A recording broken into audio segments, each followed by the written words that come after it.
L'entrée en classe est un moment stratégique qui vous permet de mettre les élèves en condition pour votre cours. Il est très important que vos élèves distinguent bien les deux temps qui régissent l'établissement.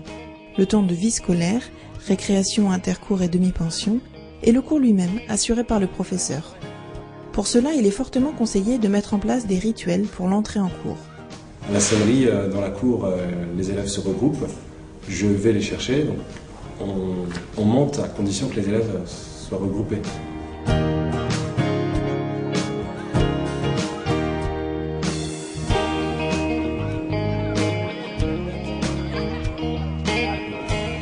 On monte, à ce moment-là, je n'interdis pas de parler, même à voix haute, c'est dans les couloirs. Par contre, arriver devant la salle, ils savent que devant la salle, c'est déjà dans la salle. Donc silence, et puis on est rangé. Et j'attends qu'il y ait le silence et qu'il soit rangé pour les autoriser à entrer. En fait, à chaque endroit, ça fonctionne. Donc dans la cour, ils se rangent. Devant la classe, ils se rangent et c'est le silence, alors que ce n'est pas forcément, c'est pas le cas dans la cour. En entrant dans la classe, ils savent que ça y est, on est parti et c'est parti pour 1 heure. En entrant, eh bien, règle de politesse, on dit bonjour. Et je répète 22 ou 24, voire 26 fois bonjour, plusieurs fois dans la journée. Bonjour, bonjour, bonjour, bonjour, bonjour. C'est plus efficace en fait, et puis c'est plus sympa de commencer par saluer ses élèves. Bonjour Samir, bonjour Nadia, et puis demander comment ça va, y compris à un élève avec lequel on a eu des difficultés la semaine précédente. Comment ça va Ludovic? Alors qu'on a eu des tensions avec l'élève la semaine précédente, ça permet d'instaurer un climat de confiance, un climat chaleureux. Voilà. Ensuite, il y a forcément moins d'élèves qui ont choisi de conserver leurs casquettes, leurs écouteurs, puisqu'on a commencé sur un ton qui était sympa. On peut là insister, dire à tel élève: par respect pour vous, je suis tête découverte. Par respect pour moi, je vous demande d'être tête découverte.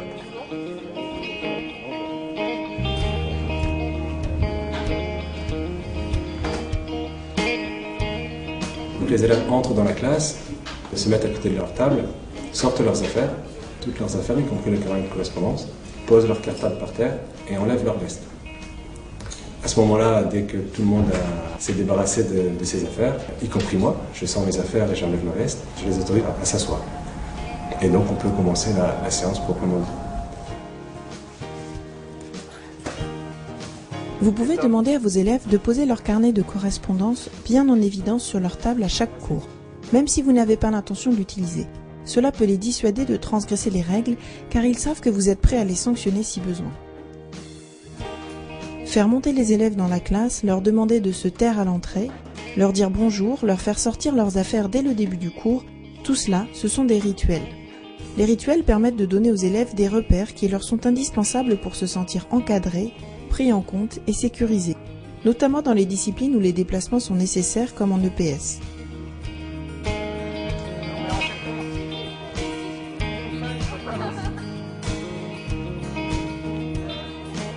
Le point le plus important, à mon sens, c'est de construire avec eux, donc, en termes de tenue de classe, des routines de fonctionnement, parce qu'en fait, ils sont vraiment centrés là-dessus. Quand je fais l'appel, ils sont au même endroit. Quand je les regroupe, ils sont toujours au même endroit d'un point de vue géographique. Donc tout ça sont des routines qu'on construit avec eux depuis le mois de septembre, qui sont, on va dire, intériorisées. Et faire, entre guillemets, de la tenue de classe, c'est-à-dire faire en sorte que ça puisse se dérouler d'un point de vue éducatif et aussi d'un point de vue productif en termes de compétences acquises et de contenu, ça passe par ces routines. Alors, on leur explique en début d'année. Alors c'est vrai que ça prend beaucoup plus de temps avec des élèves de 6e qui démarrent. Par contre, on fait le constat globalement que les élèves comprennent tout à fait ça. Et puis c'est simple pour eux pour pouvoir se repérer géographiquement, savoir où le prof va arriver, etc. Donc tout ça sont des rituels, on va dire, relativement classiques et simples, mais qui parfois il faut construire, parce que les élèves arrivent des fois sans avoir aucun repère par rapport à ça. Pour démarrer votre cours de manière efficace et sereine, vous devez mettre en place des rituels et établir une progression pour amener les élèves au calme. Il est important également d'instaurer un rapport chaleureux avec eux en les accueillant avec bienveillance afin qu'ils soient dans les meilleures conditions pour aborder votre cours. Noter les élèves absents et les signaler est une des obligations que doivent remplir les professeurs à chaque début de cours. Vous Vous pouvez choisir d'en faire un moment informel ou lui donner du sens, par exemple en confiant cette responsabilité à un élève ou en utilisant l'appel pour la note de sérieux. Quand je fais l'appel, j'en profite pour noter si les élèves font preuve d'un début positif ou d'un début négatif. Si l'élève a sorti ses affaires et qu'il est silencieux, je note pas absent bien sûr puisqu'il est présent et je note début positif. Si l'élève à l'instant où je dis son nom pour l'appel est en train de bavarder, je note début négatif. Ça aide les élèves à se concentrer, à faire attention dans cet instant qui est chahutogène entre guillemets, qu'est l'appel et qui est très important d'un point de vue institutionnel. Le placement des élèves est très important pour la tenue de classe, mais il dépend de la sensibilité, de la personnalité du professeur, comme des caractéristiques du groupe classe et des individus qui le composent. Chaque professeur fait un choix en début d'année. Certains laissent les élèves se placer comme ils l'entendent, d'autres, comme M. Chalby, proposent un plan de classe. C'est stratégique. En début d'année, dès la première séance, je place mes élèves. Je le fais de façon alphabétique, pour ne pas donner la possibilité aux élèves de prétendre au repérage ou dire « Monsieur, vous pensez que je suis un bordeleur ?» Non. Tu es là parce que tu es le troisième de la liste et parce que j'ai décidé de vous placer par ordre alphabétique. Vous pouvez également établir un plan de classe en fonction des caractéristiques de vos élèves. Technique utile pour le plan de classe, c'est de ranger les élèves bavards par colonne, colonne d'élèves bavards et puis des colonnes d'élèves plus calmes. Pourquoi? Parce que pour un élève bavard, il est beaucoup plus facile de discuter avec l'élève qui se trouve dans la diagonale par rapport à lui, que de se retourner à 180 degrés pour parler avec l'élève qui est immédiatement derrière. Ensuite, l'enseignant n'a plus qu'à insister sur la règle, on reste face au bureau, à contrôler que les élèves ne cherchent pas trop à se retourner. Alors, on constate que bien souvent, à la séance où on impose un plan de classe, on a une légère aggravation de la situation. Pourquoi? Parce que les élèves veulent faire comprendre à leur enseignant que ça n'était pas la bonne solution. Mais dès la séance suivante, on s'aperçoit qu'on a là vraiment un outil qui aide les élèves à canaliser leur énergie et à se tourner vers le cours, à donner sa chance au cours. Dans tous les cas, ne vous isolez pas en établissant ce plan de classe. Vous pouvez en effet l'élaborer avec l'ensemble de l'équipe pédagogique pour qu'il soit le même dans chaque cours. Il m'est arrivé de dire à un collègue « mais je suis en difficulté avec cette classe et je te demande de m'aider ». Il ne faut pas hésiter à le dire auprès des collègues, à être insistant parce qu'on est beaucoup plus efficace naturellement quand on travaille en équipe et quand les élèves sentent qu'il y a une cohésion dans l'équipe pédagogique. Un plan de classe appliqué par tous les professeurs est beaucoup mieux et beaucoup plus facilement respecté par les élèves et on s'aperçoit que ça conduit bien souvent une classe à progresser.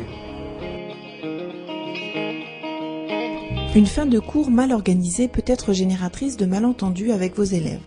Certains peuvent ne pas avoir noté les devoirs à faire parce que le chahut provoqué par la sonnerie ne leur a pas permis d'entendre la fin du cours.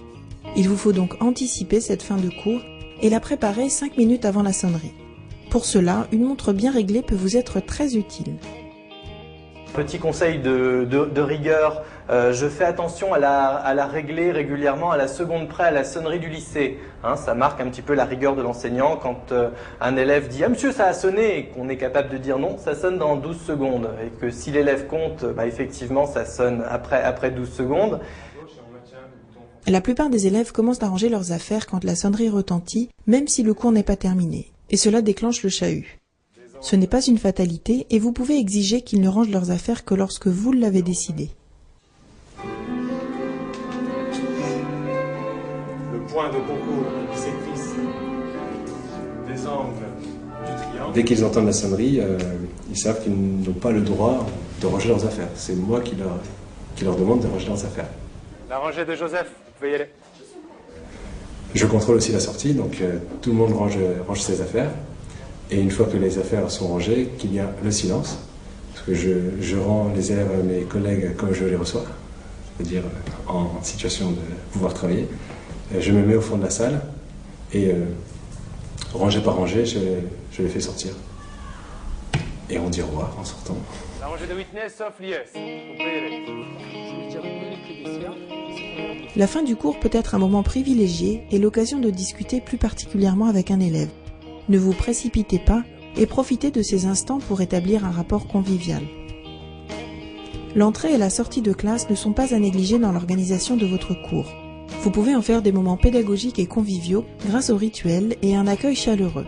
Ainsi, vos élèves commenceront et termineront le cours sereinement, et vous aussi.